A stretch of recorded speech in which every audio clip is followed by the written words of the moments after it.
23 जनवरी 2025। इस दिन मैंने भाजपा के मुख्यालय से पार्टी की तरफ से एक प्रेस कॉन्फ्रेंस किया था, जहां पर हमने बताया कि किस तरीके से झारखंड में एक बहुत ही सीनियर आईएएस अधिकारी श्री राजीव रंजन जी ने अपने बेटे के तीन तीन फर्जी बर्थ सर्टिफिकेट बनवाए। उसके बाद ना तो रांची नगर निगम में किसी ऑफिसर के ऊपर में, किसी कर्मी के ऊपर में कोई कार्रवाई की गई, ना आईएएस ऑफिसर के ऊपर कोई कार्रवाई की गई, ना ही इसमें कोई फॉर्जरी का केस दर्ज किया गया। यानी कि मैसेज बिल्कुल क्लियर था कि अगर आप राज्य में ऊंचे ओहदे पर बैठे हैं तो आपके लिए कोई कानून मायने नहीं रखता। आप सारे कानून को दरकिनार करके आप फर्जीवाड़ा कर सकते हैं। 28 अप्रैल 2025, तकरीबन 3 महीने बाद, मैंने फिर से एक प्रेस कॉन्फ्रेंस किया था, जिसमें पार्टी की तरफ से हमने ये बताया कि झारखंड के मंत्री श्री हफीजुल अंसारी जी ने किस तरीके से एक फर्जी यूनिवर्सिटी से एक फर्जी पीएचडी की मानक उपाधि को ली। हालांकि मंत्री जी ने अपने सोशल मीडिया से उसको हटा दिया, उस फर्जी यूनिवर्सिटी ने भी मंत्री जी का नाम अपने वेबसाइट से हटा दिया, परंतु उस पर कोई भी कानूनी कार्यवाही जो नहीं हुई। मैसेज बिल्कुल साफ था कि अगर आप राज्य में मंत्री है तो आपके लिए कानून नहीं है, आपके लिए कानून अलग है और आम आदमी के लिए कानून जो है वो अलग है।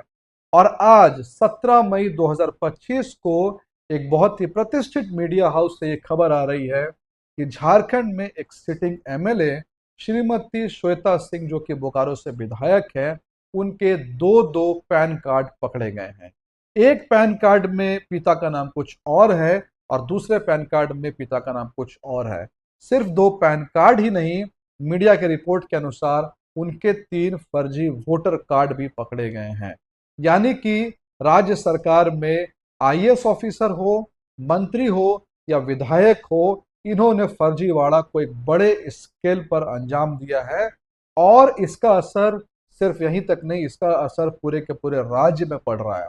उदाहरण के लिए कुछ समय पहले ऐसी खबर आई है कि जमशेदपुर में एक गांव में 3,000 फर्जी बर्थ सर्टिफिकेट जो है वो बनाए गए हैं, जिसकी अभी फिलहाल जांच जो है वो चल रही है।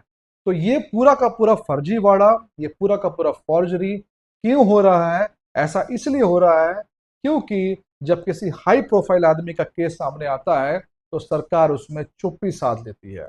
किसी हाई प्रोफाइल आदमी का नाम आता है तो सरकार उसमें कोई भी कार्रवाई नहीं करती है। और जब सरकार चुप्पी साध लेती है, सरकार कोई कार्रवाई नहीं करती है, तो नीचे के लोअर ब्यूरोक्रेसी में, नीचे का जो एडमिनिस्ट्रेशन का अपैरेटस है, उनको एक मैसेज चला जाता है कि जो हाई प्रोफाइल लोग हैं, मंत्री है, विधायक है, सांसद है, पैसे वाले इन्फ्लुएंशियल लोग हैं, इन लोगों के फर्जीवाड़ा में चुप रहना है, कोई भी कार्रवाई नहीं करनी है।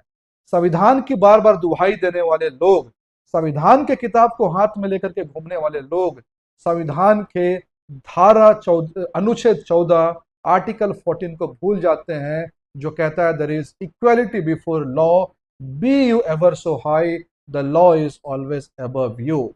आप चाहे कितने भी ऊपर हो जाए, कानून हमेशा आपके ऊपर रहेगा, ऐसा आर्टिकल 14 का कहना है। लेकिन मजे की बात यह है और अफसोस की भी बात है कि संविधान की दुहाई देने वाले, संविधान का बात बात पे नाम जपने वाले, असल में संविधान को भी एक राजनीतिक टूल के रूप में इस्तेमाल करते हैं और उसके किसी भी आर्टिकल का ग्राउंड में इंप्लीमेंटेशन देना वो नहीं चाहते हैं।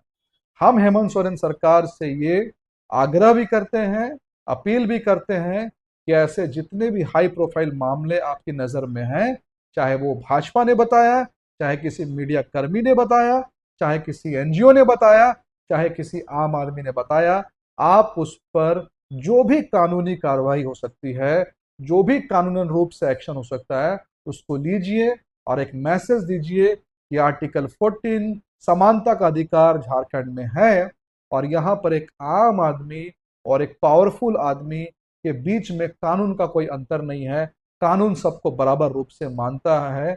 ये आपको मैसेज देना चाहिए। धन्यवाद। जय हिंद।